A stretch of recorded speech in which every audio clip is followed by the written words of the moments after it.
네, 반갑습니다. 자, 오늘도 뭐 시장에서 보니까 컨텐츠 관련 종목들이 계속 좋게 흘러가고 있고, 또 최근에 많이 눌렸던 NC소프트도 올라오고 있고, 시장이 조금씩 좀 회복하려는 양상을 나타내고 있는데, 자, 그럼에도 불구하고 개인 투자자분들은 좀 많이 힘들어 하시더라고요. 뭐 작년 같은 뭐 추세적인 상승이 쭉 나오지 않으니까 뭐 전략을 세우기가 쉽지 않은데, 자, 그렇다면은 투자 조언, 포커스 좀 맞춰주시죠. 네, 주식시장이 이제 시장의 흐름에 맡겨야 됩니다. 이번 조정은 저는 기회라고 계속 말씀을 드렸지만 이제 종목적인 것들이 좀 바뀌어 나가고 있죠. 그동안 과거에 많이 올랐던 주식들이었던 장기적으로 상승했던 뭐 SK 하이닉스나 뭐 삼성전자, 뭐 셀트리온 뭐 이런 대형주들이 뭐 힘을 못 쓰고 있어요. 많이 싸졌다고 또 개인 투자자분들이 물을 타고 있는데요. 만일 하이닉스가 10년간 시세를 안 주고 내려간다면 어떻게 해야 될 것인가도 우리 투자자분들은 생각을 해봐야 합니다. 자, 과거 하이닉스가 몇만 원짜리였는지, 몇만 원짜리가 그리고 또 예전에, 뭐 예전 일이지만 200원까지도 떨어진 적이 있죠. 그래서 OCI 같은 경우도 보면요, 10년간 안 올랐다. 만일 안 올랐어요. 만일 카카오나 하이닉스, 셀트리온이 이 반등 이후에 또 10년간 조정이 온다면은 어떻게 될 것인가? 계속 물을 탈 것인가라는 생각을 해봐야 됩니다. 자, 그래서 저는 그동안 이제 환란이 오고 나서 많이 오르지 않은 쪽 섹터에서 뭔가 주도주가 나올 것이고 그 종목들이 많이 오른 것 같아서 무서워질 것이다 말씀을 드렸는데요. 지금 뭐 카카오도 뭐 HMM도 무섭지 않고 많은 투자자들이 좀 살 수 있다면은 그쪽보다는 오히려 지금 제가 좀 말씀드리는 섹터였던 뭐 게임이라든지 코스닥 엔터라든지 이런 쪽이 오히려 신고가를 가고 있는데요. 그런 쪽에 대한 투자를 오히려 해야 되지 않나 계속 말씀을 좀 드려보도록 하고요. 그리고 이제 지난 과거가 코스피 장세였다면은 이제는 좀 코스닥으로 시선을 좀 돌려보는 것도 방법이지 않을까 좀 말씀을 드려보도록 하겠습니다.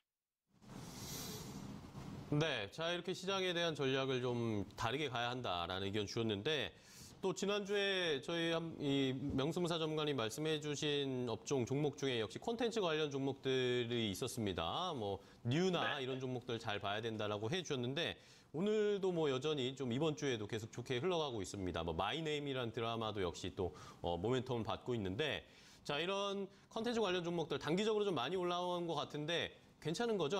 앞으로 추세적으로도? 예, 컨텐츠 관련 종목들 중에 먼저 이제 제가 2주 전에 오징어 게임 열풍 속에 관련주 흐름을 그렇게 좋지는 않았던 시기였어요. 쇼박스 같은 것들이었죠. 뭐 뉴나. 근데 지지난주 관심주로 쇼박스 같은 걸 말씀드렸는데 그 이후에 오히려 조정이 나오고 상한가도 치고 가고 오늘은 또 조정이 나오고 있습니다. 나는 이제 뭐 오징어 게임 이슈가 뭐 계속 길게 갈 수는 없겠지만 제가 볼 때 이제 그런 기업들이 촉발한 이 우리나라의 엔터 산업들이 세계에서 주목을 받고 있다라는 것을 좀 생각해 본다면요. 아직 이제 이런 시기가 초기이지 않을까라는 얘기를 좀 드려보겠는데요. 자, 이제 변동성이 좀 크기 때문에 투자자분들이 어려워합니다. 왜냐하면 급락과 급등을 수반하니까.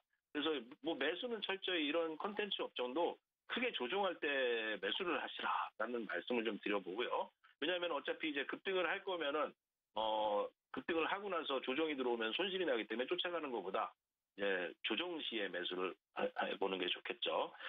자, 그리고 이제 쇼박스나 뭐 이런 주식들도 마찬가지지만 엔터주, 뉴나 뭐 사마 네트워크스 같은 주식들도 그렇지만 제가 또 대운이 든 기업을 사야 된다 말씀드렸던 것들이 있죠. 그게 바로 하이브였죠, 하이브. 자, 이제 BTS의 이제, 세계 시장을 이제 점유하고 있는 것들이 과거 이제 SM 같은 기업이 보아라는 가수 하나가 일본에서 가면서 촉발됐을 때 주가가 2,000원, 3,000원대였습니다. 근데 그게 7만 원, 8만 원을 갔듯이 하이브도 이제 BTS라는 기업이 이제, 뭔가 세계 시장을 석권하는 초기 시장이기 때문에 제가 플랫폼 기업으로 더 발전할 수 있는 그런 그런 것들을 좀 지켜봐야 된다 말씀드렸는데요. 하이브도 거의 신고가죠. 우리 시장의 참여자들이 올랐어도 내렸어도 저는 똑같이 좀 엔터주를 사야 한다라고 말씀을 드려보는데요. 왜냐하면은 또 이제 한국이 가장 잘하는 것이 바로 문화, 공연, 춤, 노래 이런 것들이 엄청난 잠재력이 있죠. 흥이 많은 국뽕이라고 하면 좀 그렇지만 흥이 많은 민족인지 무지하게 잘하고 있습니다. 이거는 뭐 한국인들이 앞으로 5년 뒤, 10년 뒤, 20년 뒤엔 더 잘할 수 있을 것 같아요. 브레이크 댄스도 잘 추고 뭐 노래도 잘하고 그것을 이제 BTS가 해냈고 오징어 게임이 해냈다는 이제 초기라는 거죠. 초기. 그러면 그런 기업들이 변동성이 크더라도 조정시에 좀 투자를 해서 뭐 5년 뒤, 10년 뒤에는 지금보다 뭐 5배, 10배 더 올라갈 수도 있잖아요. 뭐 그런 투자를 좀 말씀드리는 거고요.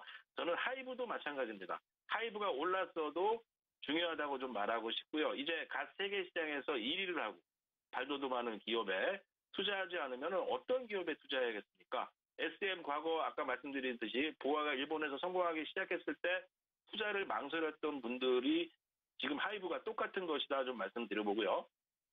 한류는 음악과 영화, 드라마에서도 이제 대단한 성과를 보이고 있는데요. 이런 현상이 단기적인 것이 아니고 뭐 쇼박스도 변동성이 크지만 제가 볼 때는 좀 운이 든 기업이고 하이브도 마찬가지라면은 한국인 DNA에 이런 끼와 재능이 있는 것이고 세계적인 문화를 대한민국이 주도할 거라면요. 엔터주 그리고 드라마 제작 기업들 가치 평가가 아직도 시급하다라고 말씀드리면서 우린 그런 주식들을 좀 조종마다 담아야 된다라고 강조를 드려보고 싶습니다. 네, 전문가님 잘 들었습니다. 하이브까지 소개를 해주셨고 엔터나 관련된 콘텐츠 종목들 추이도 앞으로 계속 좀 지켜보도록 할게요. 오늘 좋은 정보 말씀 들려주셔서 감사하고요. 다음 시간에 또 뵙겠습니다. 고맙습니다. 예, 감사합니다. 네, 감사합니다.